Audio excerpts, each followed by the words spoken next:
2040 தற்போதுள்ள இயந்திர அறிவியல் உலகம் அழிய தொடங்கிரும். 2040க்கு அப்புறம் இயற்கையோடு இணைஞ்ச மனுஷ வாழ்க்கை வரும். அப்போ மக்கள் உப்பை பயன்படுத்த மாட்டாங்க. கடற்கரையில் இருக்கிறவங்க கூட உப்பை பயன்படுத்த மாட்டாங்க. ஏன்னா உப்பை எடுக்கிறதுக்காக நான் கடற்கரைக்கு போகிறேன்னு சொல்லிட்டு இப்போ ஒருத்தர் கடற்கரையிலேருந்து 100 கிலோமீட்டர் அங்கிட்டு இருக்காருன்னு வச்சுங்க. அவர் என்ன பண்ணார், உப்பை நான் எடுத்துகிட்டு வரேன், சமைக்கிறதுக்காக உப்பு தேவை, உப்பு போட்டு சமைச்சாக்கா சூப்பராக இருக்கும், டேஸ்ட்டாக இருக்கும் அப்படின்னு சொல்லிட்டு அவர் உப்பை எடுத்துகிட்டு வரக்காக கடற்கரைக்கு போகிறாருன்னு வச்சுக்கோங்க. அங்கே உப்பளம்லாம் இருக்காது. இப்போ உப்பளம் இருக்குது. ஏன்னா அது வியாபாரம் அதை வச்சு உப்பளம் இன்றைக்கி உப்பை உற்பத்தி பண்ணி வியாபாரம் பண்ணுறாங்க. ஊர் முழுக்க உலகம் முழுக்க வியாபாரம் பண்ணுறாங்க. அதனால் அந்த உப்பு உற்பத்தி நடந்துக்கிட்டு இருக்குது உப்பளத்தில். இந்த 2040 இந்த இயந்திர அறிவியல் உலகம் செயலிழந்துடும். அதன் பிறகு அங்கே உப்பு கிடைக்காது. அந்த பணம் என்பது நடைமுறை இல்லாமல் போயிடும். நீங்கள் உப்பை உற்பத்தி பண்ணி அதை வியாபாரம் பண்ண முடியாது. ஏன்னா பணங்கிறதே இங்கே மதிப்பிழந்து போய்விடும். அதனால் உப்பை உற்பத்தி பண்ணி என்ன பண்ண போகிறாங்க? அதனால் மோட்டார் வாகனங்கள் செயலிழந்து போயிடும். அப்புறம் தொழிற்சாலைகள் எல்லாம் நின்று போயிடும். இப்படி மின்சாரம் இருக்காது. இந்த உலகமே செயலிழந்து போனதுக்கப்புறம் இந்த மாதிரி வியாபாரத்தையும் விற்பனையும் நம்பி செய்யக்கூடிய உணவுப் பொருள் உற்பத்தியெல்லாம் இருக்குல்ல, அதெல்லாம் எல்லா தொழிலுமே நின்று போயிடும். அப்போது உப்பு உற்பத்தி தொழிலும் நின்று போயிடும். அப்படி இருக்கும்போது மக்கள் தங்களுக்கு தேவையான உப்பை அவங்க எப்படி பெறுவாங்க? அவங்களுக்கு யாரும் உற்பத்தி பண்ணி அவங்க கையில் கொடுக்க மாட்டாங்க. அப்போ மக்கள் அவர்களுக்கு தேவைப்படுகிற உப்பை எடுக்கிறதுக்காக உப்பளத்துக்கு போகிறாங்கன்னு வச்சுக்கோங்க. மக்கள் தங்களுக்கு தேவையான உப்பை எடுப்பதற்காக கடற்கரைக்கு போகிறாங்கன்னு வச்சுக்கோங்க. அந்த கடற்கரை எங்கே இருக்குது? ஒரு 100 கிலோமீட்டருக்கு அங்கிட்டு இருக்குன்னு வச்சுக்கோங்க. இவங்க கடற்கரைக்கு போய் அங்கேருந்து உப்பை எடுத்துகிட்டு வரணுன்னா அங்கே என்ன உப்பு கடற்கரையில் ரெடியாகவா இருக்குது? போய் அந்த தண்ணியை பாய்ச்சி அதில் டெக்னிக்கலாக இருக்குது. இப்போ எனக்கு தெரியாது உப்பை எப்படி காய்ச்சுவாங்கன்னு, எனக்கு தெரியாது. நிறைய பேர்த்துக்கு தெரியாது. இந்த உலகத்தில் உப்பை எல்லோரும் பயன்படுத்துகிறோம். ஆனால் உப்பை எப்படி உற்பத்தி பண்ணுறதுன்னு நிறைய பேர்த்துக்கு தெரியாது. யாருக்கு தெரியும் அப்படின்னா, அந்த உப்பை உற்பத்தி பண்ணுறாங்களோ, உப்பளத்தில் வேலை பார்க்குறாங்களோ, அவங்களுக்கு தான் எப்படி உப்பை உற்பத்தி பண்ணணுன்னு தெரியும். அது ஒன்றும் சாதாரண விஷயம் கிடையாது உப்பை உற்பத்தி பண்ணுறது. அதுலேயும் டெக்னிக்கலாக இருக்குது, தொழில்நுட்பம்லாம் இருக்குது. அப்படி இருக்கும்போது மக்கள் இனிமேல் 2040க்கு அப்புறம் உப்பு கிடைக்காது. அவங்க உப்பு வேணும் அப்படிங்கிறதுக்காக நீங்கள் உப்பளத்துக்கு கடற்கரைக்கு போய் உப்பை உற்பத்தி பண்ணணுன்னா எப்படி உற்பத்தி பண்ணுவீங்க? முதல்ல அந்த தொழில்நுட்பமே உங்களுக்கு தெரியாது. பெரும்பாலான மக்களுக்கு தெரியாது. அப்போ அந்த உப்பை உற்பத்தி பண்ணுறவங்களுக்கு மட்டும்தான் தெரியும். அவங்க நமக்காக உற்பத்தி பண்ணிலாம் கொடுக்க மாட்டாங்க. அவங்க பொழப்பை பார்க்க போயிடுவாங்க. அதனால் உப்பை சாப்பிடவும் மாட்டாங்க. அது இயற்கைக்கு முரணானது, நோய்களை வரவழைக்கக்கூடியது. தானியங்களை உணவாக சாப்பிடக்கூடாது அப்படிங்கன்னு உணவு கொள்கையை கடைபிடிப்பவர்கள் இயற்கையோடு இணைந்த மனித வாழ்க்கையில் வாழ்கிற மக்கள். அவங்க தானியங்களை உணவாக சாப்பிட மாட்டாங்க, மீனை உணவாக சாப்பிட மாட்டாங்க, மாமிசத்தை உணவாக சாப்பிட மாட்டாங்க, முட்டையை உணவாக சாப்பிட மாட்டாங்க. இதெல்லாம் ஒரு கொள்கையாக வச்சுருப்பாங்க. மனுஷங்க தானியங்களை உணவாக சாப்பிட்டா மனுஷங்க அவங்களுக்கு உடம்புல பயங்கர வலிமை ஏற்படும்.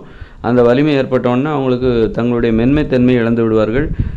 தாங்கள் மென்மையானவர்கள் அல்லது தாவர உண்ணிகள் என்பதை மறந்துவிட்டு நாம் மாமிச உண்ணிகள் அல்லது அனைத்துண்ணிகள் அல்லது வலிமை மிகுந்தவர்கள் அப்படின்னு அளவுக்கு அதிகமான தன்னம்பிக்கை அவங்களுக்கு ஏற்பட்டுரும். அப்போ என்னாங்கன்னா மற்றவங்கள அடிமைப்படுத்தணுங்கிற எண்ணம்லாம் வரும். அதனால் மூட நம்பிக்கை ஒரு மனிதத்தன்மையோடு சிந்திப்பதற்கு இந்த தானியங்களால் சமைக்கப்பட்ட உணவு மிகப்பெரிய தடையாக இருக்கும்.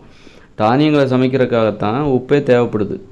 சோறு தானிய உணவு, இட்லி, பூரி, பொங்கல், தோசை, சோறு, பழைய சாதம், பிரியாணி, இதுக்குத்தான் உப்பு தேவைப்படுது. அப்படினால தானியங்களே அவங்க சாப்பிட மாட்டாங்க. அப்படிங்கும்போது உப்போட தேவையும் இல்லாமல் போயிடுது. உப்போட அவசியம், கண்டிப்பாக உப்பு தேவை அப்படின்னு சொல்கிறதுக்கும் அங்கே வாய்ப்பு இல்லாமல் போயிடுது. ஏன்னா கொள்கையுடன் வாழக்கூடியவர்கள் தான் இயற்கையோடு இணைஞ்ச மனுஷ வாழ்க்கையில் வாழ்கிறவங்க. ஏன்னா கொள்கையோடு வாழ்ந்தால் தான் மகிழ்ச்சியாகவே வாழ முடியும். இன்றைக்கி இருக்கிற இயந்திர அறிவியல் உலகில் எல்லா வசதியும் இருக்குது. ஆனால் இங்கே உள்ள மக்கள் ஏன் மகிழ்ச்சியாக வாழலை? இயந்திர அறிவியல் உலகில் உள்ள மக்கள் மகிழ்ச்சியாக வாழ்வது போன்று நடிக்கிறார்கள் அல்லது முயற்சி செய்கிறார்கள். ஆனால் மகிழ்ச்சியாக பெரும்பாலான மக்கள் வாழவே இல்லை. அப்படின்னா ஏன் வாழலை அப்படின்னா, அவர்களுக்குன்னு ஒரு கொள்கையே கிடையாது. கொள்கை எங்கேருந்து ஆரம்பிக்குன்னா உணவிலிருந்து தான் ஆரம்பிக்கும். உணவில் நீங்கள் கடைபிடிக்கிற கொள்கை தான் அந்த கொள்கை பிடிப்போடு இருந்தால் தான் வாழ்க்கையில் எல்லா விஷயத்துலையும் உங்களுக்கு ஒரு கொள்கை வரும். உணவில் உங்களுக்கு ஒரு கொள்கையே கிடையாது. மனித உயிர்கள் உண்பதற்கு தகுதி இல்லாத உணவுகளை உண்டு கொண்டு இருக்கிறார்கள். அதாவது மனித உயிர்கள் உண்ணுகிற மாமிசம் உண்ணக்கூடாது. நாமெல்லாம் ஒன்றும் மாமிச உண்ணிகள் கிடையாது. நாமெல்லாம் ஒன்றும் மிருகங்கள் கிடையாது. நாமெல்லாம் விலங்குகள், தாவர உண்ணிகள். மனுஷங்க விலங்குகள், தாவர உண்ணிகள். அவங்க மாமிசம் உண்ணக்கூடாது. அப்படி இருக்கும்போது அதை செரிமானம் செய்கிற திறன் நமது இறப்பைக்கு இருக்காது. அப்படியே மீறி செரிமானம் செய்யும்போது அது நோய்களைத்தான் உற்பத்தி பண்ணும். தானியங்களை உணவாக சாப்பிடக்கூடாது மனுஷங்க. அப்புறம் வந்து இறைச்சி, மாமிசம், முட்டை இதெல்லாம் சாப்பிடக்கூடாது. இப்படி இருக்கும்போது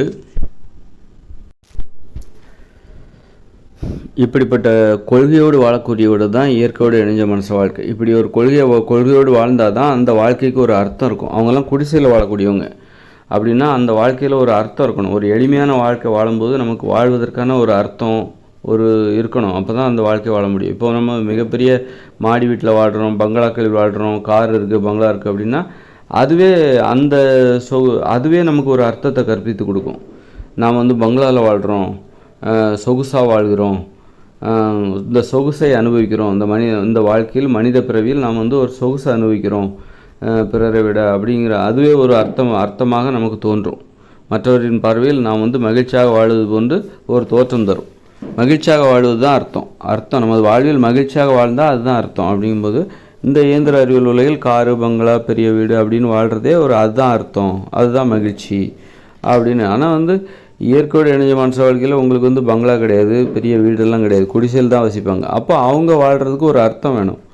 அவங்க வாழ்வதற்கான அர்த்தத்தை எப்படி எடுப்பாங்க அப்படின்னா, எப்படி கண்டுபிடிப்பாங்க அப்படின்னா, கொள்கை மூலமாக கொள்கையை பிடித்து கொண்டு வாழ்வார்கள், கொள்கை உறுதியோடு வாழ்வார்கள். கொள்கை பிடிப்பு அவர்களிடம் இருக்கும். உணவில் கொள்கை, எப்படி வாழணும், எல்லா விதத்துலேயும் அவங்கக்கிட்ட ஒரு கொள்கை இருக்கும். கொள்கையை மீறி வாழவே மாட்டாங்க. அப்படி வாழ்ந்தால் அவங்க வாழ்க்கையில் ஒரு அர்த்தமே கிடையாது, அர்த்தமே இல்லாமல் போயிடும். அதனால் வந்து உணவில் தான் அந்த கொள்கையை கடைப்பிடிப்பாங்க. கொள்கைன்னா என்ன? அதுவும் இயற்கையானது தான். கொள்கைங்கிறது வந்து இயற்கையானது, மனுஷங்களுக்கான கொள்கை. அது உலகம் முழுக்கும் அனைத்து மனிதர்களுக்கும் ஒரே மாதிரியானது தான். அதில் வந்து வேறுபாடே கிடையாது. மனித உயிர்களின் கொள்கை அவ்வளோதான். அது என்னன்னா மனித உயிர்கள் என்ன உணவை சாப்பிட்ணும் அது வந்து அறிவுபூர்வமாக தான் தீர்மானிக்கப்படுது. நாம் தாவர உண்ணிகள், அதனால் வந்து விலங்குகள் தாவர உண்ணிகள், அதனால் நாம் வந்து இந்த மாதிரி மாமிச உணவுகளை சாப்பிடக்கூடாது. இது கொள்கை. இதான் வந்து இப்படி தான் கொள்கை என்பது உருவாகிறது. இப்படி ஒவ்வொரு விஷயத்துலையும். அப்புறம் ஏற்றத்தாழ்வு இல்லாமல் வாழணும், அது ஒரு கொள்கை. சமத்துவமாக, வேறு வழியே இல்லை, அவங்க ஏற்றத்தாழ்வு இல்லாமல் சமத்துவமாகத்தான் வாழ்வார்கள். அவங்களால குடிசையை தான் கட்ட முடியும், காங்கிரீட் வீடுகளை கட்ட முடியாது, ஓட்டு வீடுகளை கட்ட முடியாது. அதற்கான தொழில்நுட்பம் இயற்கையோடு இணைந்த மனித வாழ்க்கையில் கிடையாது. சிமெண்டெல்லாம் கிடைக்காது, தொழிற்சாலையெல்லாம் மூடிடுவாங்க. அப்படி இருக்கும்போது வேறு வழியே இல்லை, எல்லாருமே குடிசையில் தான் வாழ்வாங்க. இப்படி சமத்துவம் என்பது அவர்களுக்கு நிர்பந்திக்கப்படும், கட்டாயப்படுத்தப்படும், சமத்துவமாக வாழ்வது என்பது. இப்படி அப்போ அதுவே அவர்களுக்கு கொள்கையாகவும் வாழ்க்கையாகவும் மாறிவிடுகிறது. அதனால் வந்து உப்பு எதுக்காக இந்த விஷயத்த சொல்கிறோம் அப்படின்னா, அவங்க வந்து உப்பை தேடி இதெல்லாம் மீறி உப்பை தேடி கடற்கரைக்கு போகிறாங்கன்னு வச்சுக்கோங்க. உப்பை தேடி போக வேண்டிய அவசியம் இல்லை. உப்பு போட்டு சமைக்கிறதே வந்து கொள்கைக்கு மீறிய செயல் தான். கொள்கைக்கு முரணான ஒரு செயல், இயற்கை கொள்கைக்கு முரணான செயல். அப்படின்னு நீ அதையும் மீறி நீ உப்பை தேடி கடற்கரைக்கு போனால் அது ரொம்ப தொலைவில் இருக்கும், 100 கிலோமீட்டருக்கு அங்கிட்டு கடல் இருக்கும். எல்லாருக்கும் கடல் பக்கத்தில் இருக்காது, கடற்கரையில் இருக்கிறவங்களுக்கு தான் கடல் பக்கத்தில் இருக்கும். அப்போ கொள்கை பிடிப்போடு வாழ்ந்தால் கடற்கரைக்கு பக்கத்தில் இருக்கிறவங்க கூட அந்த உப்பை எடுக்க மாட்டாங்க, உப்பு போட்டு சமைச்சு சாப்பிட மாட்டாங்க, மீனை கூட சாப்பிட மாட்டாங்க. கொள்கை பிடிப்போடு இருக்கிறவர்கள் கடற்கரைக்கு பக்கத்தில் வசித்தால் கூட, கடற்கரை ஓரங்களில் வசித்தால் கூட அவர்கள் மீனை பிடித்து சாப்பிட மாட்டாங்க.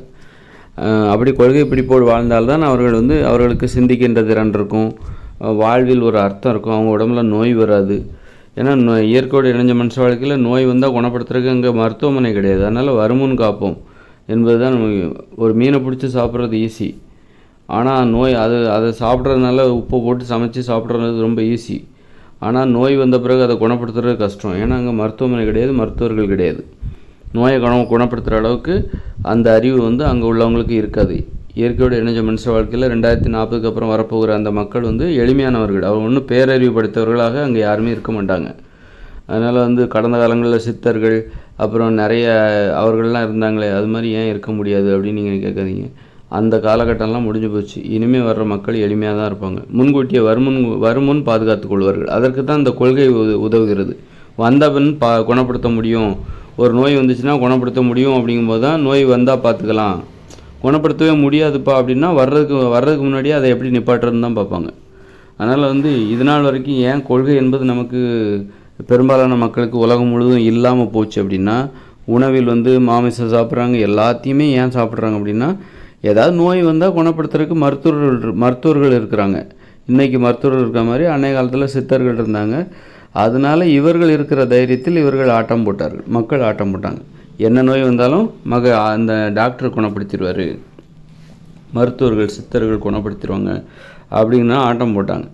இப்போ இனிமேல் நோய் வந்தால் குணப்படுத்தவே ஆள் கிடையாது, அந்த திறன் படைத்த அவ்வளோ திறன் படைத்தவர்கள் இல்லை இந்த உலகத்தில் அப்படின்னா மக்கள் என்ன பண்ணுவாங்க?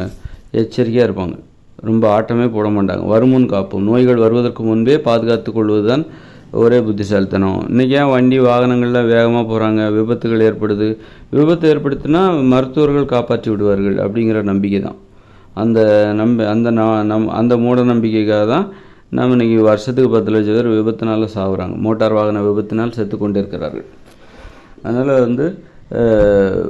உப்பை தேடி இதையும் மீறி கொழுப்படுத்த போய் நான் உப்பு எடுக்க போகிறேன், உப்பு போட்டு தான் சமைச்சு சாப்பிடுன்னு சொல்லிட்டு இயற்கையோட இணைஞ்ச மனுஷ வாழ்க்கையில் வெகு தொலைவில் இருக்கிற ஒரு கடற்கரைக்கு ஒருத்தர் போகிறாருன்னு வச்சுக்கோங்க. போகிறாருன்னா இன்றைக்கி மாதிரி தார் ரோடெலாம் அங்கே இருக்காது. எல்லா தார் ரோடு, எல்லா ரோடையும், ஹைவேஸ் எல்லாத்தையும் விவசாய நிலமாக மாற்றிடுவாங்க. ஏன்னா எல்லாத்துக்கும் எல்லாருமே விவசாயம் தான் பண்ண போகிறாங்க. இந்த இயந்திர அறிவியல் உலகம் 2040 செயலிழக்கும் போது எல்லாருக்கும் விவசாய நிலத்தை பிடிக்கிறதுக்காக, பிழைக்கிறதுக்காக விவசாயம் பண்ண போகிறாங்க. அப்போ விவசாய நிலத்தை பிடிக்கிறதுக்கு பெரிய போட்டியே நடக்கும். இது ஏன் நிலம், இது ஏன் நிலம். சிலர் ரொம்ப அளவுக்கு அதிகமாகவே நிலத்தை பிடிச்சி வளைச்சி போடுவாங்க. அந்த இதெல்லாம் நடக்கும். ஒருவேளை நாம் ஒரு புதிய உலகை நாம் திட்டமிட்டு நாம் உருவாக்கி கொடுக்காமல் போனால் இந்த மாதிரி சம்பவங்கள்லாம் நடக்கும். இப்போ நான் அதற்கான உலகத்தை வடிவமைச்சு வச்சுருக்கேன். ஒரு ஊர் எப்படி இருக்கணும், ஒரு ஏற்றத்தாழ்வு இல்லாத ஒரு சமத்துவம் நிறைந்த ஒரு ஊர் எப்படி இருக்கணும் அப்படின்னு நான் வடிவமைத்து வைத்திருக்கேன், இயற்கை விதிமுறையை அடிப்படையாக கொண்டு. அந்த ஊரை நீங்கள் நிறுவலை, அதை அலட்சியப்படுத்துகிறீங்க, என்னுடைய அந்த கண்டுபிடிப்பை நீங்கள் அலட்சியப்படுத்திட்டு மெத்தனமாக இருக்கீங்கன்னு வச்சுக்கோங்களேன். அப்போ 2040 இந்த இயந்திர அறிவியல் உலகம் செயலிழக்கும். அப்போ மக்கள் என்ன பண்ணுவாங்க? இருக்கிற எல்லா தொழிற்சாலை எல்லாத்தையும் மூடிட்டு விவசாயம் பார்க்குறதுக்காக விவசாய நிலங்களை தேடி சமவெளியை நோக்கி ஓடுவாங்க. அங்கே விவசாய நிலங்களை கைப்பற்றுவதற்காக பெரிய போட்டியே நடக்கும். இது எனக்கு எங்கள் குடும்பம் பெருசு, எனக்கு இன்னும் நிறைய ஏக்கர் நிலம் வேணும் அப்படின்னு சொல்லிட்டு சண்டை நடக்கும். பயங்கர போரே நடக்கும், பெரிய சண்டையே நடக்கும். ஏன்னா சமவெளியை நோக்கி ஓடுவாங்க. அதே நேரத்தில் இந்த மக்கள் இப்போ வசிக்கிறாங்கல்ல, கிராமங்கள் அல்லது நகரங்கள், காங்கிரீட் கட்டடங்கள் அப்படியே நிற்கும் அங்கே. ஏன்னா அங்கே வசிக்கவும் மாட்டாங்க. ஏன்னா அந்த ஊரை காலி பண்ணிட்டு விவசாய நிலம் எங்கே இருக்கோ அது பக்கத்தில் போயிடுவாங்க. ஏன்னா தொழில் செய்யணும், வீட்டுக்கு வரணும். அப்போ நீங்கள் எவ்வளோ தான் பெரிய காங்கிரீட் வீடு நகரங்களில் கட்டி வைத்திருந்தால் கூட உங்கள் விவசாய நிலம் 10-15 கிலோமீட்டருக்கு அங்கிட்டு ஒரு சமவெளியில் இருக்குதுன்னு வச்சுக்கோங்க. அப்போ இயற்கையோட இணைஞ்ச மனுஷ வாழ்க்கையில் உங்களுக்கு வாகனங்கள் எதுவுமே கிடையாது, எங்கே போனாலும் நடந்து தான் போகணும். அப்போ 10-15 கிலோமீட்டருக்கு அங்கிட்டு இருக்கிற உங்கள் விவசாய நிலத்தில் வேலை பார்த்துட்டு தினமும் காங்கிரீட் வீடு, நீங்கள் பெரிய வீடு கட்டி வச்சுருப்பீங்க, அது நகரத்தில் இருக்கும், அதுக்கு நீங்கள் போக மாட்டீங்க. அதனால் திரும்பவும் டெய்லி நீங்கள் விவசாயம் பார்க்குறதுக்காக உங்கள் தோட்டத்துக்கு உங்களால் போயிட்டு வர முடியாது. அதனால் என்ன பண்ணுவீங்கன்னாக்கா, எங்கே விவசாயம் இருக்கோ அங்கேயே அது பக்கத்துலேயே ஒரு குடிசையை போட்டு வைப்பீங்க. இங்கே நீங்கள் ஆசையாக கட்டி வச்சுருந்த பெரிய பங்களா, மாடி வீடு எல்லாம் அப்படியே அனாதையாக நிற்கும். அதில் நிறைய திருட ஆரம்பிச்சிருவாங்க. அந்த கதவுகளெல்லாம் பிச்சு எடுத்துகிட்டு போயிடுவாங்க. நல்ல ஆணி கிணியெல்லாம் திருகாணி வச்சு அந்த கதவு ஸ்க்ரூவெல்லாம் கழட்டி கதவெல்லாம் எடுத்துகிட்டு போயிடுவாங்க. ஏன்னா அதை வச்சு அவங்க இயற்கையோட இணைஞ்ச மனுஷ வாழ்க்கையில் இங்கே கிடைக்கிற பொருட்கள் தான் நமது இறுதியாக நாம் பயன்படுத்த போடுற பொருட்கள். இனிமேல் எந்த உற்பத்தி எதுவும் நடக்காது, தொழிற்சாலை எதுவும் நடக்காது. அதனால் இப்போ வீடுகளெல்லாம் கொள்ளையடிக்கப்படும். அங்கே ஏதாவது ஒரு டேபிள் இருக்கா, கட்டில் இருக்கா, எல்லாத்தையும் எடுத்துகிட்டு போயிடுவாங்க. எல்லாத்தையும் சுமந்துட்டு போய் குடிசையில் கொண்டு போட்டுப்பாங்க. அவங்க குடிசை கட்டுறாங்கல்ல, விவசாய நிலத்துக்கு பக்கத்தில் குடிசை கட்டுவாங்கள்ல, அந்த குடிசைக்கு பக்கத்தில் இந்த மாதிரி கட்டிலெல்லாம் போட்டுருவாங்க. டேபிள் எல்லாத்தையும் இவங்க கையில் அண்டா குண்டா எல்லாத்தையும் சுமந்து அங்கே கொண்டு போட்டுருவாங்க. வீடு இல்லைப்பா, நான் எங்கள் சொந்த ஊருக்கு போகிறேன், நான் மெட்ராஸில் குடியிருந்தேன், இப்போ இயந்திர அறிவியல் உலகம் செயலிழந்து போச்சு, இனிமேல் அவ்வளோதான், இங்கே பிழைக்க முடியாது, நான் வேலை பார்த்த கம்பெனி எல்லாம் மூடிட்டாங்க, இப்போ நான் பிழைக்கிறக்காக ஊருக்கு போகிறேன், அங்கே எனக்கு நிலம் இருக்குது, எங்கள் குடும்பத்தினர் எல்லாம் ஒன்றா சேர்ந்து ஒரு 10, 15, 20, 30, 40, 50, 60, 70 ஏக்கர் நிலத்தை நாங்கள் விவசாயம் பண்ணுறக்காக வளைச்சி போட்டிருக்கோம். இப்போ எல்லாம் சொந்தக்காரங்களாம் அங்கே தான் இருக்காங்க. நான் சென்னையில் இருக்கிற என்னுடைய மிகப்பெரிய வீட்டை விட்டுட்டு நான் அங்கே போகிறேன். கொஞ்சம் தான் பெட்ரோலே கொஞ்சம் தான் இருக்குது, ஊருக்கு போய் சேர்றதுக்கு தான் பெட்ரோல் இருக்கும், அப்புறம் ஒரு 10 நாளைக்கு வரும் அப்படின்னு சொல்லிட்டு என்ன பண்ணுவாங்க, பெட்ரோல் கூட முன்கூட்டியே சேமித்து வைப்பாங்க. ஏன்னா பெட்ரோலும் கிடைக்காதுல்ல, டீசலும் கிடைக்காது. அப்போ என்ன பண்ணுவாங்க, அதை கூட பீப்பாயாக பிடிச்சி வச்சு அந்த மாதிரி அங்கேருந்து ஊரை விட்டு ஊராக போய் மெட்ராஸில் இருக்கிற ஒருத்தர் என்ன பண்ணுவார், தன்னுடைய வீட்டை அப்படியே விட்டுட்டு கட்டில் எதையும் எடுத்துகிட்டு போக மாட்டார். அப்படியே வீட்டை விட்டுட்டு கட்டிலெல்லாம் தூக்கிட்டு போக முடியாது அப்படின்னா என்ன பண்ணுவார், அப்படியே விட்டுட்டு அப்படியே ஊருக்கு போவார். ஊருக்கு போயிட்டு அங்கே விவசாயம் பார்க்க போயிடுவார். அப்போ இந்த வீடு அப்படியே கிடக்கும்ல, இங்கே வீட்டில் உள்ள பொருட்களை கொள்ளையடிப்பாங்க, திருடுவாங்க. திருடிட்டு போய் அவங்கவுங்க எல்லோரும் விவசாய நிலத்துக்கு தான் போகிறாங்க. யாரும் வந்து இது எல்லாருக்கும் ஒரே நியதி தான், எல்லோரும் விவசாய நிலத்தை நோக்கி ஓடுவாங்க. இந்த நகரங்கள் அப்படியே காங்கிரீட் கூடுகளாக அப்படியே கிடக்கும், அப்படியே மயானம் மாதிரி கிடக்கும் காங்கிரீட் கூடு. எந்த வீட்லேயும் ஆட்கள் இருக்க மாட்டாங்க, கரண்ட் இருக்காது. இன்னொன்று சொல்லப்போனால் வீடுகளில் கரண்ட் இருக்காதனால அந்த வீடுகளில் கூட நீ ஒரு மே மாதத்தில் வசிக்க முடியாது, புழுக்கமாக இருக்கும், ஊற்றும், திறந்த வெளியை நோக்கி மக்கள் வருவாங்க ஒரு மே மாதத்தில். ஆனால் அது குளிர் காலத்தில் பயன்படுத்த முடியும். ஆனால் விவசாய நிலத்துக்கு பக்கத்தில் இந்த வீடு இருக்கணுமே. ஆனால் அதே நேரத்தில் குளிர்காலத்தில் மழை காலத்தில் ஒரு மாதிரியாக நடக்கும். ஆனால் கொஞ்ச நேரத்தில் ஒரு 50 வருஷத்தில் என்ன ஆகும், இந்த வீடுகள்லாம் சிதிலமடைய ஆரம்பிச்சிடும், கரையாற ஆரம்பிச்சிடும். பராமரிப்பு இருக்குது. இந்த காங்கிரீட் கட்டிடங்கள்லாம் இருக்குல்ல, நகரங்களில் உள்ள கட்டிடங்கள், கிராமங்களில் உள்ள கட்டிடங்கள், பெருநகரங்களில் உள்ள கட்டிடங்கள், இது எல்லாம் விட்டுட்டு மக்கள் சமவெளியை நோக்கி குடிசையில் வசிக்க போயிடுவாங்க. அவங்க அந்த விவசாய நிலத்துக்கு பக்கத்தில் குடிசை வசிச்சிருவாங்க. அப்போ இந்த பெரும்பாலான இந்த நகரங்களில், பெருநகரங்களில், சென்னை எல்லாம் காலியாக கிடக்கும். இங்கே மக்களே வந்து மக்களே இருக்க மாட்டாங்க, இருப்பாங்க ரொம்ப. அங்கெல்லாம் ஒன்றும் கூட்டம் இருக்குது, ஒரு 1-2 பேர் அங்கங்கே இருப்பாங்க. ஏன்னா நிலம் வேணும்ல, விவசாயம் பண்ணால் தானே உங்களுக்கு வயிற்றுக்கு சாப்பாடு. வெறும் காங்கிரீட் கட்டடங்களை வச்சுக்கிட்டு என்ன பண்ண முடியும்? சாப்பாட்டுக்கு விவசாயம் பண்ணணும்ல, ஒரு மரத்தை. அப்போ ஒரு சென்னையில் போயிட்டு நீங்கள் எப்படி விவசாயம் பார்க்க முடியும்? அங்கே என்ன மண் தரையாக இருக்குது, விவசாய நிலமாக இருக்குது. அப்போ நீங்கள் அதை அப்படியே விட்டுட்டு சென்னையை அப்படியே சென்னையிலையும் வந்து கிரவுண்ட் இருக்கும், ஏதாவது பள்ளிக்கூட கிரவுண்டு, அதை யாராவது வளைச்சி பிடிப்பாங்க. இது என்னோடய இடம், நான் இங்கே விவசாயம் பண்ண போகிறேன் அப்படின்ட்டு பிடிப்பாங்க. அப்புறம் வந்து இந்த தார் சாலைகள், அதெல்லாம் ஹைவேஸு, அதெல்லாம் கூட இடித்து நவுத்தி வயல்வெளியாக மாற்றுவாங்க. நிலத்தை பிடிக்கிறதுல பெரிய போட்டி நடக்கும்போது இந்த தார் சாலைகள், இப்போ இந்த ஹைவேஸ், இது எல்லாத்தையும் வந்து என்ன பண்ணுவாங்க, இடிச்சிருவாங்க, இடித்து வயல்வெளியாக மாற்றிடுவாங்க. அப்போது நீங்கள் வந்து இயற்கையோடு இணைஞ்ச மனுஷ வாழ்க்கையில் ஒரு ஊர்லேருந்து இன்னொரு ஊருக்கு, நெடுந்தொலைவில் உள்ள ஒரு ஊருக்கு போகணுன்னா உங்களுக்கு வழி கிடையாது. ஏன்னா இருக்கிற வழி வந்து எப்படி என்னது, தார் சாலைகள், அதை எல்லாத்தையும் மக்கள் இடித்து வயல்வெளியாக மாற்றிடுவாங்க. கடப்பாறையை வச்சு அது பண்ணிடலாம், அது கொஞ்சம் கஷ்டப்பட்டால் பண்ணிடலாம். அதை இடித்து வயல்வெளியாக மாற்றிடுவாங்க. ஏன்னா வயல்வெளி நிலங்களை ஆக்கிரமிப்பதற்கு பெரிய போட்டியே உலகம் முழுக்க நடக்கும். போட்டி வந்து எங்கே நடக்கும் அப்படின்னா இந்தியா மாதிரியான நாடுகளில் நடக்கும். ஏன்னா இந்தியாவில் நிலம் வந்து கம்மி, மக்கள் தொகை அதிகம். ஆனால் ஒரு ஐரோப்பாவில் அந்த போட்டிலாம் நடக்குது, ஒரு அமெரிக்காவில் அந்த போட்டி நடக்குது. அங்கே தாராளமாக நிலம் கிடக்குது, நிலம் வந்து தாராளமாக கிடக்குது. அதுமாதிரி ஆஸ்திரேலியாவில் அப்படி ஒரு போட்டி, நிலத்தை கைப்பற்றுவதற்கான போட்டி நடக்காது. அதனால் ஆஸ்திரேலியாவில் என்ன பண்ணுவாங்கனாக்கா, இந்த பெரிய நகரங்களை அப்படியே காலி பண்ணிட்டு எந்த வித சண்டை சச்சரவும் இல்லாமல் எனக்கு இந்த நிலம் உனக்கு அந்த நிலம் அப்படின்னு ஈஸியாக பிரிச்சுப்பாங்க. அவங்க பயன்படுத்தியது போக, பிரிச்சுக்கிட்டது போக ஏராளமான நிலம் காலியாக கிடக்கும். அதே மாதிரி அமெரிக்காவில் உள்ளவங்களும் நிலத்தை கைப்பற்றுவதற்கு போட்டி போட மாட்டாங்க, அவங்களையும் ஏகப்பட்ட நிலம் காலியாக கிடக்குது. அதனால் நியூயார்க்கெல்லாம் அப்படி காலி பண்ணிட்டு, வாஷிங்டன் எல்லாத்தையும் காலி பண்ணிட்டு, அது அப்படியே மிகப்பெரிய 100கணக்கான மாடி கொண்ட கட்டிடம்லாம் அப்படியே நிற்கும். அங்கே ஆட்கள் யாரும் இருக்க மாட்டாங்க, எல்லோரும் விவசாயம் பண்ணுறதுக்காக அந்த கட்டிடங்களெல்லாம் விட்டுட்டு எங்கே போகிறவங்க. ஏன்னா விவசாயம் பண்ணால் தான் சாப்பாடு கிடைக்கும், சாப்பிட்டா தான் உயிர் வாழ முடியும். நல்லா இருக்குதுன்னு சொல்லிட்டு பெரிய பெரிய கட்டடங்களுக்கு உள்ளே உட்காந்து யாரும் வாழ முடியாது. அதனால் என்ன பண்ணுவாங்க, மக்கள் எல்லோரும் என்ன பண்ணுவாங்க, சமவெளியை நோக்கி போயிடுவாங்க. அங்கே சண்டை சச்சரவெல்லாம் வராது. நிலத்தை, அதாவது விவசாயம் பண்ணி பிழைக்கிறக்காக நிலத்தை கைப்பற்றுவதில் அவர்களுக்கு ஒன்றும் சண்டை சச்சரவெல்லாம் நடக்காது பெருசாக. இப்போ சண்டை சச்சரவெல்லாம் வராது. எங்கே நடக்கும்னா இந்தியாவில் நடக்கும், இந்தியாவில் தான் கண்டிப்பாக நடக்கும். இந்தியாவில் தான் இந்த மாதிரி நிலத்தை கைப்பற்றுவதற்கான போட்டி நடக்கும். அதுவும் இந்த ஆற்றங்கரையோரம் உள்ள நிலத்தை கைப்பற்றுவதற்கு போட்டி நடக்கும். ஏன்னா தண்ணி தேவை ரொம்ப முக்கியம்ல. தண்ணி உங்களுக்கு எங்கேருந்து கிடைக்கும், கிணத்துலேருந்து தான் கிடைக்கும்.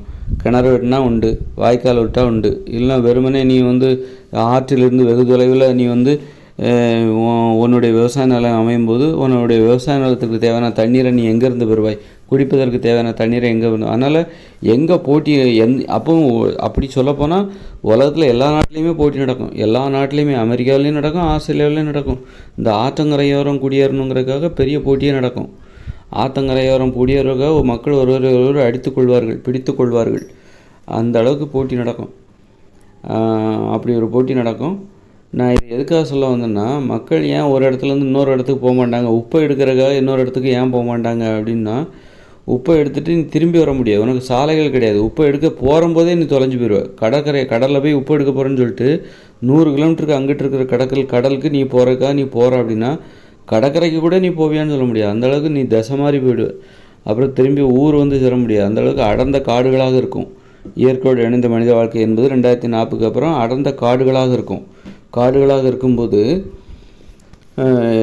என்ன ஆகும்னா, நீ எங்கே போகிற, எங்கே வர, இதுக்கு முன்னாடி வந்த வழி எது, இனிமேல் போகிற வழி எது அப்படின்னு யாருக்கிட்ட விவரம் கேட்டால் கூட சொல்ல மாட்டாங்க.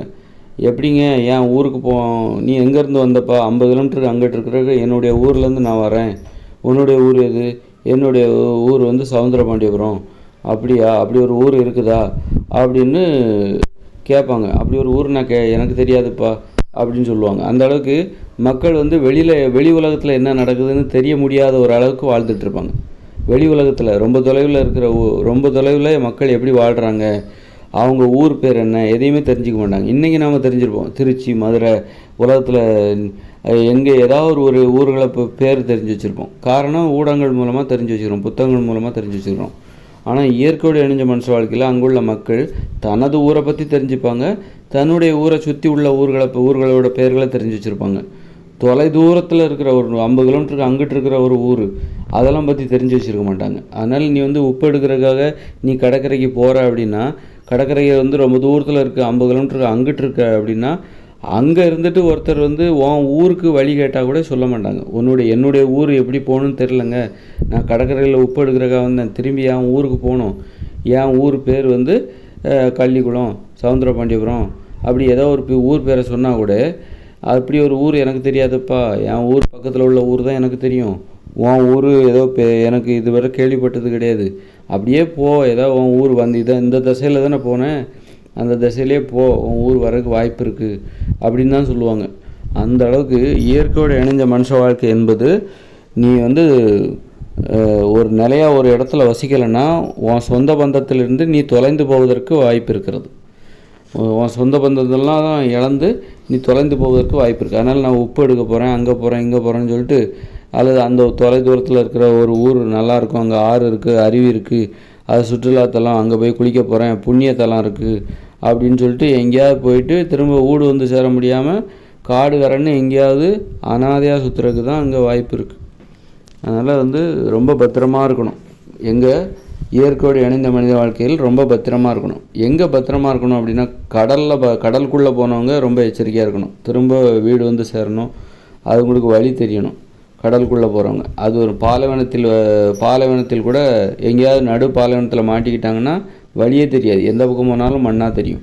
அதுமாதிரி காடுகளுக்குள்ளே போயிட்டாங்க அப்படின்னா எங்கே போகிறோம், எங்கே தொலைஞ்சு போகிறதுக்கு வாய்ப்பு உள்ள இடம். அப்போ காடுகள், பாலைவனம், அப்புறம் கடல், இதெல்லாம் தொலைந்து போவதற்கு வாய்ப்பு. இங்கே மட்டும் இல்லை, நீ வந்து ஒரு எழுத படிக்க தெரியாதவர் வந்து ஒரு தமிழ்நாட்டில் எங்கே போனாலும் அவர் தொலைஞ்சு போயிடுவார். திரும்ப அவர் ஊரோட பேர் அந்த அளவுக்கு தொலைஞ்சு போகிறதுங்கிறது வந்து அந்த மாதிரியான பிரச்சனை இன்றைக்கி இல்லாமல் போகிறதுக்கு காரணம் வந்து நமக்கு பெயர் பலகை இருக்குது, ரோட்டில் கூகுள் மேப் இருக்குது, அப்படி இப்படி இருக்குது, படிச்சிருக்காங்க, விவரமாக இருக்குது அப்படின்னு சொல்லிட்டு நம்ம வந்து தொலைஞ்சு போவதிலேருந்து தப்பித்து கொண்டு வாழ்ந்து கொண்டு இருக்கிறோம். தொலைஞ்சு போனவங்க நிறைய பேர் இருக்காங்க. சின்ன குழந்தைகளில் திருவிழாவில் தொலைஞ்சு போவாங்களே, அதுமாதிரி இயற்கையோடு இணைஞ்ச மனுஷ வாழ்க்கை இருக்குல்ல 2040, அங்கே வந்து நிலையாக ஒரு இடத்துல வசிக்கணும். அது இல்லாமல் நான் அங்கே போகிறேன், சுற்றுலா போகிறேன், உப்பு எடுக்க போகிறேன், தொலைதூரம் அப்படி இப்படின்னு சொல்லிட்டு சொந்த ஊர்லேருந்து நீ ரொம்ப தூரம் எங்கேயாவது போயிட்டா தொலைஞ்சு போய் திரும்ப வீடு வந்து சேர முடியாத ஆபத்தெல்லாம் அங்கே இருக்குது. அதனால் எச்சரிக்கையாக வாழணும். ஒரே இடத்துல நிலையாக ஒரு இடத்துல வசிப்பது தான் அறிவுபூர்வமான வாழ்க்கை.